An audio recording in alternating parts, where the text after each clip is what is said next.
本日は一級建築家の河合めぐさんにお話を伺います。ではよろしくお願いいたします。よろしくお願いいたします。今回の作品はこちらテーマは何ですか？絶対に燃えろです。行かせていただきます。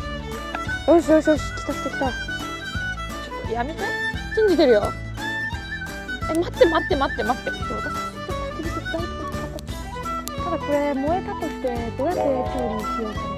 やっぱ構造っすね。構造です。焚き火の極意は構造です。